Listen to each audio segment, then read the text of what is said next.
semuanya, jadi di video kali ini kita akan membahas bagaimana demokrasi di negara Maroko. Yang pertama itu kita akan tentukan sistem demokrasinya, sistem pemerintah dan pemilunya, pengaruh etnis dan agamanya, dan bagaimana gerakan sosial di negara tersebut. Jadi menurut Demokrasi Index tahun 2024 dari Economist Intelligence Unit, Maroko itu berada di peringkat 91 dari 167 negara, yaitu dengan skor 4,97 per 10. Jadi artinya itu Maroko masih memiliki unsur kebebasan, tetapi kekuasaan politiknya tuh menunjukkan bahwa masih terdapat banyak-banyak pembatasan dari pemerintahnya. Selain itu, Freedom House tahun 2025 juga mengkategorikan Maroko sebagai negara yang sebagian kebebasan. Skornya itu Maroko berada di tingkat 37 per 100. Jadi hal ini menunjukkan bahwa demokrasi di negara Maroko belum sepenuhnya bebas karena masih adanya dominasi monarki dan pembatasan terhadap oposisi ataupun media. Yang kedua ini adalah membahas tentang sistem pemerintahan serta pemilihan umumnya.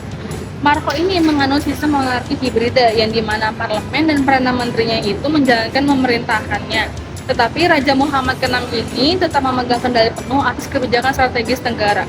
Dan untuk mempertahankan dominasi kerajaan ini dibutuhkan pelaksanaan pemilu, yang dimana menurut jurnal dari Atnana ini, aturan pemilu itu diubah dengan menghitung kursi berdasarkan jumlah pemilih terdaftar. Sistem ini itu sengaja memecah suara partai besar agar parlemen itu tetap lemah dan tidak bisa menyaingi kekuasaan raja. Oke, jadi berikutnya kita akan membahas bagaimana pengaruh komposisi etnis dan agama itu terhadap demokratisasi di Maroko. Jadi mayoritas penduduk Maroko itu berasal dari kelompok Arab dan Amazigh atau Berber. Dari sisi agama, sebagian besar masyarakat Maroko itu beragama Islam Sunni.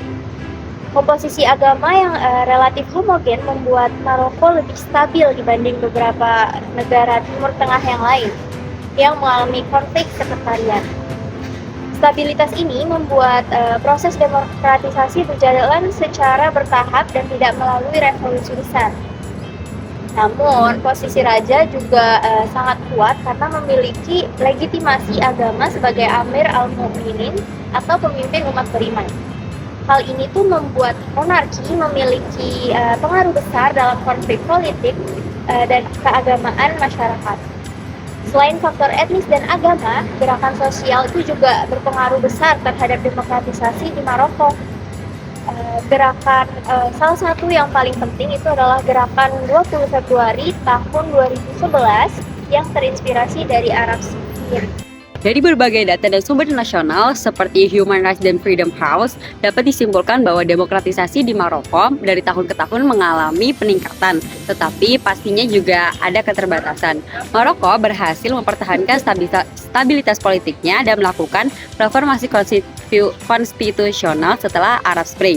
Maroko tetap menyelenggarakan pemilu multipartai dan memberi ruang tertentu bagi partisipasi politik masyarakat, meskipun kekuatan monarki masih sangat dominan. Seperti kebebasan pers, kebebasan berekspresi, dan aktivitas oposisi masih dibatasi, terutama jika menyangkut isu Islam dan juga Sahara Barat. Beberapa aktivis dan jurnalis mengalami pembungkaman, seperti dalam kasus gerakan Heraklion dan penggunaan spyware terhadap aktivis.